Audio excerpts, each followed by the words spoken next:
Here is the Microsoft Surface Duo, Microsoft's new Surface device that also makes calls.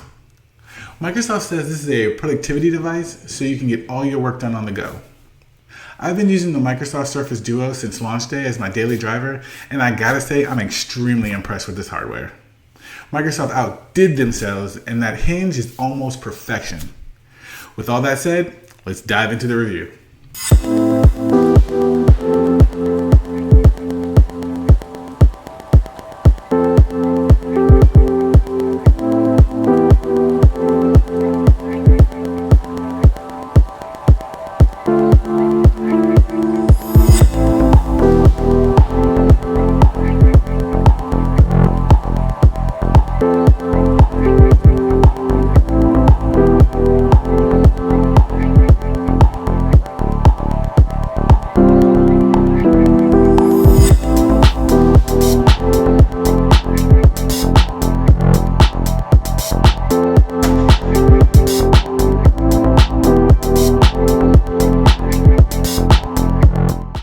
What's up YouTube, it's Jason here from RedBeeLabs and welcome to another video.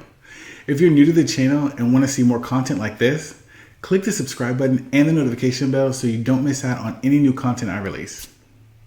Now, I'm going to start out the review by saying it was a little rocky in the beginning with the Surface Duo. I had crazy glitches, software issues, the keyboard was not responsive half the time, and apps displayed weird. The worst was when the device froze and the screens just went out. After a day or so, the Surface Duo just started to work, and that was kind of weird to me. It kind of felt like a Windows PC where all you had to do was reboot a few times and it fixes all the issues. After being plagued with these issues at first, and this was after the launch day software update, I really was able to play with the device and I started to understand Microsoft's vision for this device. Okay, let's jump into the specs. The Surface Duo comes with last year's Qualcomm Snapdragon 855 processor, 6 gigabytes of RAM, and 128 gigs or the 256 gig configuration. It comes with Bluetooth 5.0, LTE Advanced Pro, Wi-Fi 802.11 AC, and comes with Android 10, soon to be upgraded to Android 11. Now the Surface Duo is wide, but for me it's a comfortable device to hold and yes, even talk on, but let's be real, who talks on the phone nowadays? As for portability, it just slides right in my pocket and I really didn't notice it. I wear fitted jeans as well as baggy ones, so I had no problem. I will say, watch the device because a few times the Surface tried to slide out of my pocket and fall on the floor when I was sitting down in my car or just at a table. This might not happen with you if you use the bumper, but I absolutely refuse to use the bumper. I just don't like it and I don't like the look. The Surface Duo provides a slim profile design, feels really good in the hand, and is built extremely well. The Duo has that super premium look and feel I've come to expect from Microsoft and the Surface line. You only get one color as of now, which is Glacier White. You get a 11 megapixel camera with flash that records at 4K.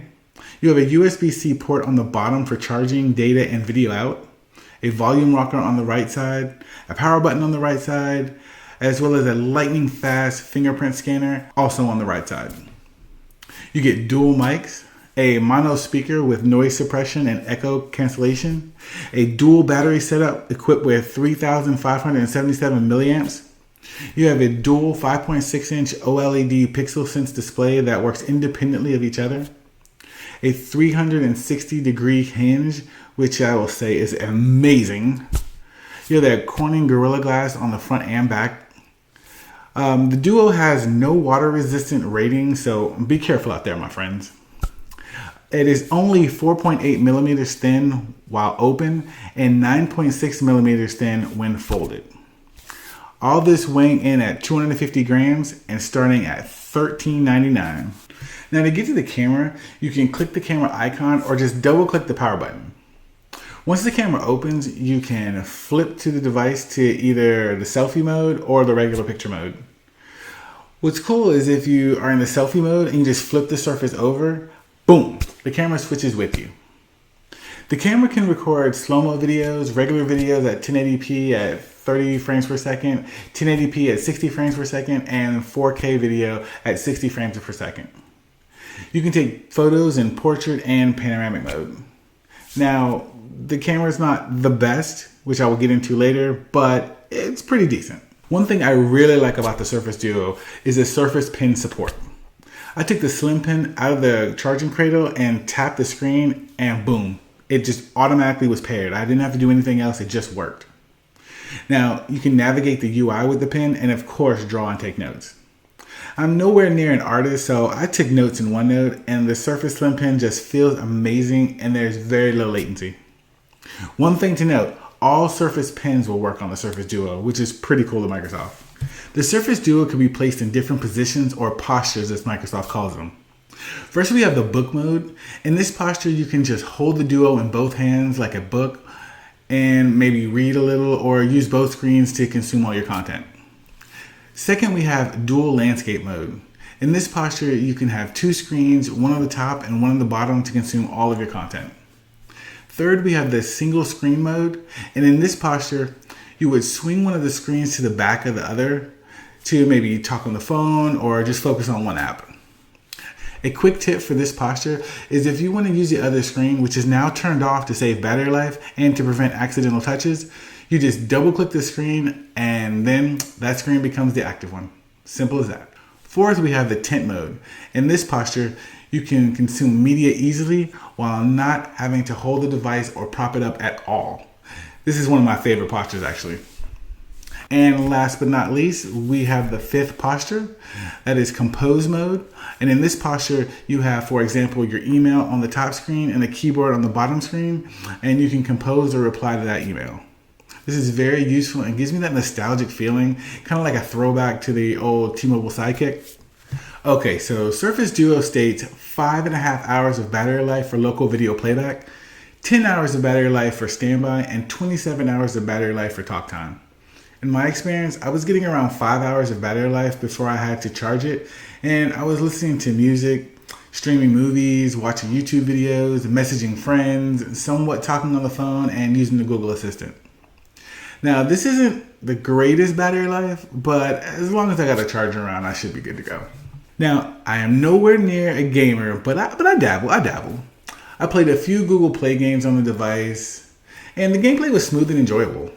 Now, the real test was when I used Xbox Game Pass and played some cloud gaming. First off, that service is amazing and finally out of beta. As you can see here, I was playing some Forza Horizon 4 pretty badly, but you get the picture. The Duo can pretty much handle anything you throw at it. There is plenty to like about the Surface Duo. The innovative design, that hinge is so ridiculously good. How thin the device is, that is truly some future stuff right there. The dual pixel sense displays that work independently of each other. The implementation of using a single camera as the selfie and the back camera. The way they have all the Microsoft 365 apps updated to use the features and gestures of the Duo. How you can multitask with two screen setups like being on a PC with two monitors. And the ability to link the phone to your PC is pretty amazing and such a time saver. I no longer have to check my phone while working or be distracted. I can just look at the notifications popping in on the computer, or I can just go to the Your Phone app and control my Duo from there. Okay, now comes the time where I discuss the issues I had. As I stated before, I had crazy glitches and software issues, which all should have been caught in quality control testing by Microsoft before launch. Let me just say that. There's no wireless charging, which is kind of hard for me since I have my setups in my room, in the office, in the studio. They're mostly set up for wireless charging. All my devices just wirelessly charge. And the devices that don't have dedicated power adapters and they're tucked away and, I have the cable management and all that stuff. There's no 5G.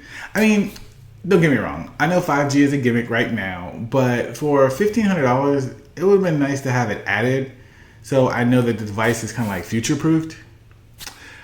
You give me last year's specs. Again, the Surface seems like it was pretty well optimized for the older specs once all my software issues went away. But still, I know you wanted to keep it thin and beautiful, which it is, but we could have done something with those specs. My Active Watch 2, it had a hard time staying connected to Bluetooth, and I had to keep manually connecting, which was extremely irritating. As I said, battery life could be better.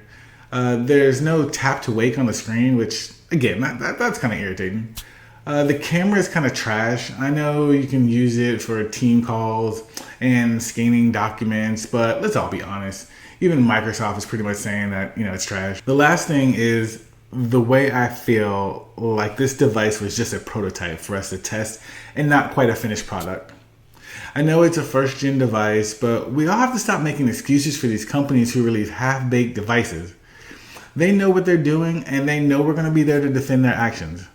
I just need all companies to do better on your first-gen devices. We are not testers, pay people to do that and everything, and you get that device damn near perfect. I know it's a lot to ask, but you're also asking me to give you a lot of money, so hey, let's meet in the middle. Now, I am sure all these issues and missing features will be fixed in the next gen, but as I always say, I kind of miss them in this generation, and not all of us have the money to buy your next $1,500 device next year. Every year we can't be buying the new one just because we want a little bit. And it's not on Microsoft. It's not Microsoft's fault to be like, hey, go buy the device. We choose to buy the devices, but you're leaving out features that we want to use, and we're helping you by using your device. So, meet us halfway again. Question of the day. What are your likes and dislikes with the Microsoft Surface Duo? Leave me your answers in the comments below. So the Microsoft Surface Duo is not perfect by a long shot. For me, it started off a little rough with the software glitches in the beginning, but mine somehow just went away, which again is still weird. But in my opinion, if you can live with a trash camera and some missing features, then yes, this is a definite get. For me, the pluses outweigh the negatives. This is an innovative device right here. Who else is doing this and doing it so well? Look how thin the device is, and that hinge is really amazing and really is not getting enough respect. Y'all need to put some respect on that hinge's name. Now, if you are someone looking for a lot of bells and whistles, then this device is not for you, and it wasn't intended to be. Microsoft's vision for this device was to be a productivity machine. You're not your phone or your media device. So for what it was meant to do, it does it extremely well, and dare I say, better than the competition. So there you have it.